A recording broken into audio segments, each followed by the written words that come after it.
Our story begins in Rome. The year is 1925, and beneath the crumbling grandeur of ancient ruins, a tiny shop clings to life on a quiet corner. Inside, a young Edoardo Fendi works feverishly at his sewing machine, his hands steady as his brow is furrowed in concentration. Across the room, his wife Adele Fendi, a fierce woman with eyes that speak of dreams far larger than their modest surroundings, stitches the last piece of fur to a coat destined for no one yet. Alongside these future fashion icons, 5 daughters are growing under their roof. Indeed, the 5 Fendi sisters, Silvia, Paola, Anna, Franca and Carla, are each destined for something more than mere artisanship. And while the world outside knows nothing of them yet, a quiet storm was brewing. The sisters' names will one day be synonymous with luxury, their creations coveted by queens, celebrities, and the world's elite. But this rise to power will come at a cost. Behind the glimmer of success, rivalries will surface, alliances will fracture, and loyalties will be tested. In today's episode, you'll witness how sisterhood fueled the rise of Fendi and how ambition threatened to tear them apart. From whispered boardroom betrayals to iconic runway triumphs, this is the story of the Fendi sisters, when old money fashion turns into Shakespearean drama. In order to best understand how 5 unassuming sisters from Roma could take over the fashion world, we must first describe how their mother, Adele Casagrande, opened a modest leather and fur shop in Rome in 1918, in a venture that would lay the cornerstone for the iconic Fendi fashion house. Located on Via del Plebiscito, her shop quickly gained a reputation for exceptional craftsmanship. And in 1925, after marrying Edoardo Fendi, the couple rebranded the store as Fendi and expanded their offerings to include fur, leather goods, and even umbrellas. And Adele's deep appreciation for Roman artisanal traditions was evident in their products, reflecting the high standards of Italian craftsmanship. Thus, their commitment to innovation attracted an elite clientele, setting the stage for Fendi's future success. Now, the aforementioned Fendi sisters, Paola, Anna, Franca, Carla, and Alda, grew up in post-war Rome, a city rebuilding itself from the ruins of World War II while experiencing a cultural and fashion renaissance. And by the late 1940s and 1950s, Italy, especially Rome, had become synonymous with a new kind of glamour. You see, this was partly due to the city's vibrant film industry and its association with the La Dolce Vita lifestyle. Stars like Audrey Hepburn and Elizabeth Taylor were frequently seen in Valentino gowns or adorned with Bulgari jewelry while filming in Rome. Consequently, the streets buzzed with high-end boutiques, intertwining the allure of Italian fashion with the glamour of cinema. And the Italian fashion industry was thriving, propelled by exceptional craftsmanship and innovative designs. For instance, Florence emerged as a significant fashion hub with the famed Sala Bianca catwalk shows, where designers like Emilio Pucci and Simonetta showcased their collections. And in Rome, alongside Fendi, other notable names were making their mark. Gucci, who had already established his leather goods business in Florence, saw his brand flourish during this period. Salvatore Ferragamo returned to Italy and focused on blending comfort with style in his shoe designs, pioneering innovations such as the wedge heel. Therefore, these designers, along with emerging talents like Valentino Garavani, helped establish Italy as a fashion powerhouse. Thus, as the Fendi sisters matured, they immersed themselves in this creative explosion. The city's rich artisanal traditions and the resurgence of Italian craftsmanship provided the backdrop for their formative years, and their involvement in leatherwork and fur at the family atelier aligned perfectly with Italy's reputation for refined craftsmanship, making them integral to the broader wave of Italian fashion captivating the world. As they grew, each sister found her niche within the family business. Paola, the eldest, developed a passion for fur, mastering intricate dyeing and tanning techniques. Anna, with her sharp business acumen, gravitated toward design and licensing. And Franca, known for her interpersonal skills, took charge of purchasing and customer relations. Then there's Carla, the organized one, who managed the commercial and press offices. Lastly, Alda, the youngest, oversaw the atelier and fur workshop, nurturing the creative heart of Fendi. However, in 1954, Edoardo Fendi's sudden death dealt a significant blow to the family, leaving Adele and her daughters to navigate the uncertain future of their thriving business. The brand had already established a strong reputation in Rome for high-quality fur and leather goods, but Edoardo's passing forced Adele to take full control during a critical period of growth. His death marked the end of an era for the family and the company, coming at a moment when the business was poised to expand beyond local success. In the immediate aftermath, Mother Adele focused on keeping the company stable while mentoring her daughters, who were already becoming involved in various aspects of the business. As the family settled into their new roles and responsibilities, a larger question loomed. Could they successfully transition from a beloved Roman boutique into a global luxury empire without Edoardo at the helm? Following Edoardo Fendi's death in 1954, the future of the Fendi family business fell to his widow Adele and their 5 daughters, Paola, Anna, Franca, Carla, and Alda. But the going wouldn't be easy, due to the societal norms of the era. The mid-20th century was a period of rapid evolution in fashion, driven largely by post-war optimism, and the aftermath of World War II allowed fashion houses to reclaim their former status, with many new players emerging. Yet, it was primarily led by men who took creative control. Christian Dior's 1947 new look had redefined women's fashion, favoring ultra-feminine silhouettes with cinched waists and voluminous skirts. Dior's creations were all about extravagance, a contrast to the utilitarian styles of wartime, and his designs quickly set the tone for the 1950s, positioning Dior as a defining figure in haute couture. Meanwhile, Cristobal Balenciaga, known for his architectural precision in design, pushed boundaries with his bold, innovative shapes, challenging the rigid forms that had previously dominated fashion. However, it wasn't just Dior and Balenciaga who were making waves. Pierre Balmain, with his house established in 1945, earned a reputation for intricate, elegant designs. And Givenchy, who rose to international prominence, became synonymous with timeless chic, particularly after dressing Audrey Hepburn and solidifying the little black dress as an enduring fashion staple. Consequently, the male dominance in the industry made it increasingly difficult for female designers to rise. And even the iconic Coco Chanel faced challenges after reopening her fashion house in 1954, struggling to regain her pre-war stature.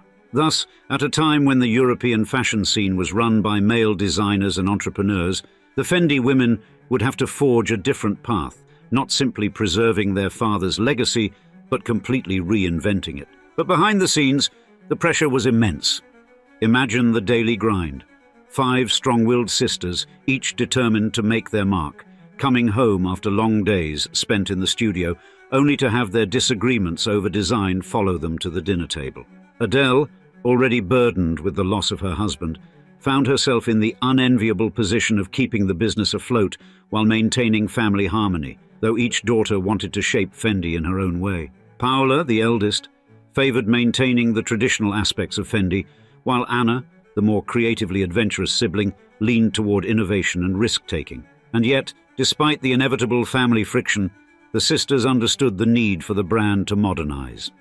Fendi at that time was primarily known for its luxurious furs, a symbol of wealth and status. But the sisters, with their fingers on the pulse of fashion trends, saw an opportunity to reinvent the very concept of fur. Thus, with almost divine timing, they would meet one Karl Lagerfeld, the wild card who would change everything. Young, brash, and brimming with avant-garde ideas, Lagerfeld seemed an unlikely fit for the traditional luxury of Fendi. But that's precisely what the sisters saw in him: potential. Particularly Anna, who recognized in Lagerfeld a chance to break away from fur's overly formal image. In what could only be described as a calculated risk, the sisters, perhaps with some reluctance from Paola, brought Lagerfeld on board to revolutionize their fur line. What followed was a remarkable fusion of ideas that would catapult Fendi into the global fashion spotlight, with Lagerfeld becoming one of the most influential designers of the 20th century. Karl Lagerfeld's arrival at Fendi in 1965 may have been to work on its fur line, but he quickly saw more potential than simply crafting luxury coats. and his vision was to introduce a playful, imaginative twist, what he dubbed fun fur. This reimagining would not only widen Fendi's appeal, but also preserve its aura of opulence. And in true Lagerfeld style, it would do so with flair, turning the ordinary into something extraordinary. The now iconic double F logo emerged soon after Lagerfeld's arrival.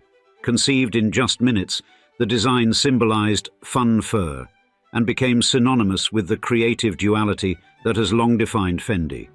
Tradition fused with bold modernity. The logo wasn't merely a visual marker, it was a declaration that Fendi was ready to juggle its Roman roots while embracing Parisian sophistication. This strategic emblem elevated the brand, making it impossible to ignore in the competitive world of fashion. Thus, with Lagerfeld at the helm, the Fendi sisters, Paula, Anna, Franca, Carla, and Alda, stood at the edge of a rapidly evolving industry. As they ventured into Parisian haute couture, they faced stiff competition from the likes of Chanel and Dior. However, instead of retreating, they pressed forward, embracing innovation. Fendi pushed boundaries, developing lighter, more vibrant fur designs that shifted fur from merely being traditional outerwear into a bold fashion statement. By the 1980s and 1990s, Fendi had achieved global fame, becoming a beacon of Italian luxury. The five sisters had transformed a modest Roman fur shop into a fashion powerhouse, aided by Lagerfeld's genius. Fendi's double F logo was now an international symbol of glamour, and their handbags and furs were lauded by fashionistas around the world. However, as success mounted, so did internal tensions. Financial pressures increased, and the sisters found themselves eyeing a windfall to help keep the brand growing.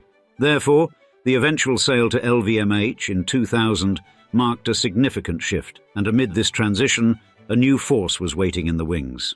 Silvia Venturini Fendi, Anna's daughter, represented the next generation, and her arrival would soon reignite Fendi's creative flame, with her most notable contribution being the creation of the iconic baguette bag, a design that would go on to shape Fendi's identity for years to come. While the brand's future under corporate leadership was still uncertain, Silvia's presence signaled that the Fendi family's creative legacy was far from finished.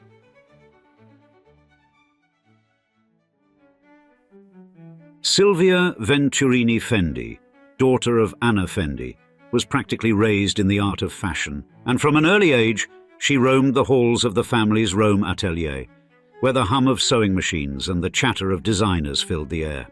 It was a world where creativity wasn't merely discussed, it was made tangible, brought to life through fabric, leather, and an endless stream of ideas. By 1994, she returned to the fold, stepping into her role under the keen guidance of Karl Lagerfeld, the brand's creative force since the mid-60s, and these early years were a time of immersion for Silvia, as she studied the delicate dance between tradition and modernity. But it was 1997 when Silvia's star truly ascended. With the creation of the baguette bag, a compact, sleek accessory designed to be tucked under the arm like its namesake French bread, she redefined luxury handbags. You see, at a time when oversized bags dominated the market, the baguette was a minimalist revelation. Its appeal was immediate, capturing not only the attention of fashion insiders, but the broader culture as well. Its appearance on Sex and the City vaulted it into the stratosphere of it bags, a coveted symbol for the stylish set. Indeed, the baguette's impact went beyond commercial success. It signified a marriage of old-world craftsmanship with modern sensibility. And it came at a time of transition. Fendi was moving under the ownership of LVMH, the French luxury conglomerate. Yet Silvia's bag became a symbol of continuity, proof that even under corporate stewardship, Fendi's essence, built on Italian craftsmanship and flair, could not only survive, but thrive. Silvia's leadership provided the connective tissue between the brand's artisanal past and its evolving present. As the 2000s rolled on, the Fendi sisters, who had shepherded the brand through its most transformative years, began stepping back. Karl Fendi, the sibling most adept at business, passed away in 2017, leaving behind a legacy of global growth and innovation. However, the Fendi family spirit remained firmly rooted in the brand, largely through Silvia's efforts. Even as LVMH expanded the company's reach, Silvia's design sensibility ensured that the Fendi name was still synonymous with the artistry and craft that defined it from the beginning. Yet the baguette was not the end of Sylvia's contributions. She followed up with the peekaboo bag, another instant classic. Like the baguette, the peekaboo fused the past and the future, offering both elegance and modernity in one package.